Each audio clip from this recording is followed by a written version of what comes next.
Welcome back from the break. इस break पर जाने से पहले हम बात कर रहे थे जमशेद एयाज साहब से, हमारे साथ मौजूद हैं, मजीद उनसे बात करेंगे, लेकिन ये भी आपको साथ साथ बताते चलें अब एक और स्कैंडल सामने आया है कि भारतीय फौजी अफसरान अपने हथियार अस्करियत पसंदों को बेच डालते हैं।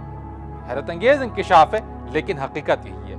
इस इंकिशाफ से तो भारतीय फौज के बड़ों की नींदें उड़ गई हैं। भारत असलहा बरामद करने वाला सबसे बड़ा मुल्क है। पूरी दुनिया से हर तरह के असलहे की भारी खेप भारत पहुंचती रहती है। खतरनाक बात यह है कि इस असलहे की हिफाजत पर मामूल लोगों की मिसाल ऐसी है जैसे दूध की हिफाजत पर बिल्ली को तैनात कर दिया जाए।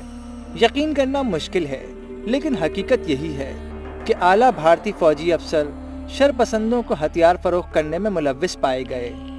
इस वक्त 27 लेफ्टिनेंट कर्नल और कर्नल्स को असलहे की गैरकानूनी खरीदो फरोख्त के इल्जाम में तफ्तीश का सामना है। एक माह कबल राजस्थान की अदालत में 27 लेफ्टिनेंट कर्नल और दीगर अफसरान के खिलाफ मुकदमा दर्ज हुआ। ये आला फौजी अफसर गैर कानूनी असलहा बेचने में मुलव्विस पाए गए।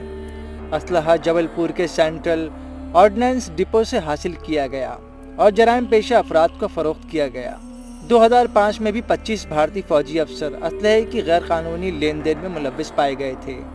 ये हालत है उस मुल्क की फौज की जो इस वक्त असलहे की दौड़ में सबसे आगे पहुंचने के लिए एड़ी चोटी का जोर लगा रही है।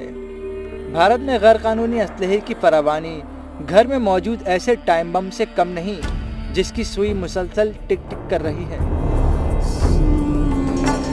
ये रिपोर्ट आपने देखी और जमशेद एयाज साहब से इसी मामले के ऊपर अब बातचीत करते हैं। जमशेद साहब, ये फरमाइएगा कि भारतीय फौजियों के असलहे की गैर कानूनी फरोख्त की तहकीकात हो रही हैं।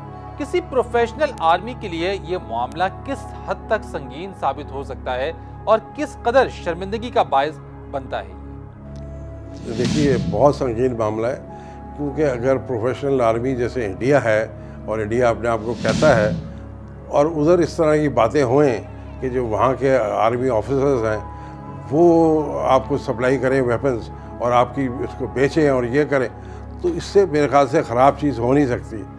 आई होप इसके पीछे वो पड़ेंगे इन्वेस्टिगेशन उनके, ये मुझे मानना पड़ेगा कि इन्वेस्टिगेटर्स जो हैं वो उनके तगड़े हैं, उनको बात का पता ज़रूर लग जाता है। जैसे समझौता एक्सप्रेस में पता लगा। ये दूसरी बात है, इतना उन्होंने माना नहीं जितना मान लेना चाहिए था। मगर अब एक न्यूट्रल सी लॉबी इंडिया में बहुत आई है जो ये चीज़ें सारी बाहर निकालेगी। अभी आपने देखा होगा, थोड़े दिन पहले की बात है कि इंडिया के कश्मीर में जो कब्रें बनी हुई हैं वो बहुत हज़ारों के हिसाब से, और जिसमें इन लोगों को इन्होंने बरी किया है, वो भी सामने बात आ गई। और एक निकाला किसने है, एक इंडियन हिंदू लड़की, उसने ये बात सबको बताई है और दिखाई है खबरें ले जाके। तो आई थिंक अब एक न्यूट्रल पार्टी उभर रही है इंडिया में और अब वो ये चीज़ करेगी।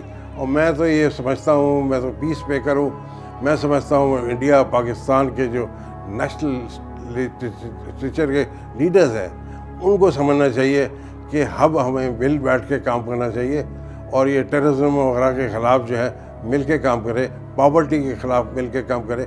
और अगर इस तरह हम काम करेंगे तो हर चीज़ पे जो इंडिया पाकिस्तान को ब्लेम कर देता है, चाहे कुछ भी चीज़ हो, इसी तरह पाकिस्तान के चंद लोग इंडिया को ब्लेम करते हैं। मगर हमारे उनका जो रॉ है और उनकी इस्टेब्लिशमेंट जो है बहुत स्ट्रॉन्ग है और हमें ये तय करना पड़ेगा बातचीत के ज़रिए कि यार अब आइंदा से एक दूसरे के इतना ख़िलाफ़ नहीं बोलेंगे, इस इलाके को बेहतर करेंगे ताकि हम दोनों का फ़ायदा हो और जो हमें लड़ाने चाहते हैं वो ना लड़ा सकें। जमशेद साहब, एक बात जो सोचने की है और जो एक सामने जो जहन में एक बात आती है कि भारतीय फौजियों को आखिर असलहे की फरोख्त की ज़रूरत क्या महसूस हुई?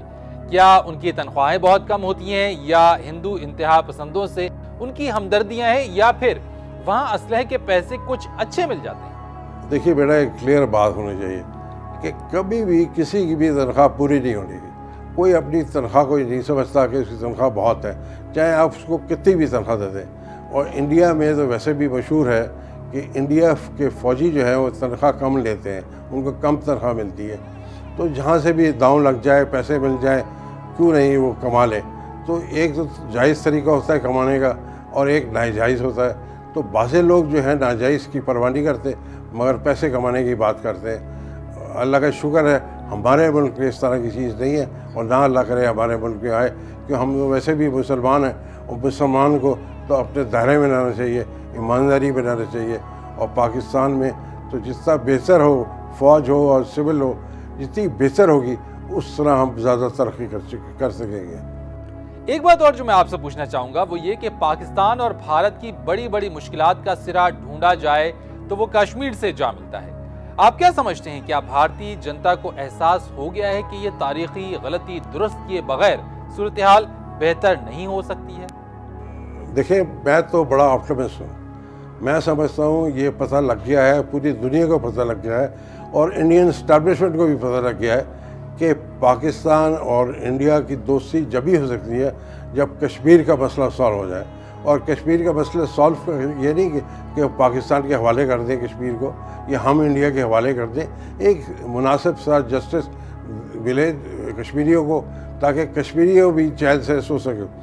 मेरे ख्याल से ये अब टाइम आ गया है कि हमें ये देखना पड़ेगा कि हम किस तरह ये प्रॉब्लम सॉल्व कर सकते हैं, और इसमें दोनों का रोल होगा, इंडिया और पाकिस्तान का, बट ज़्यादा बड़ा रोल मैं समझता हूँ अमेरिका और चाइना का। बहुत शुक्रिया आपका जमशेद एयाज साहब, इन मामलात के ऊपर आपने हमसे गुफ्तगू की। नाज़रीन, वक्त हुआ है एक ब्रेक का, लेकिन इससे पहले आपको बताएं कि जब ब्रेक से हम वापस आएंगे तो हम बात करेंगे भारत में फंसे हुए प्रोफेसर डॉक्टर खलील चिश्ती की।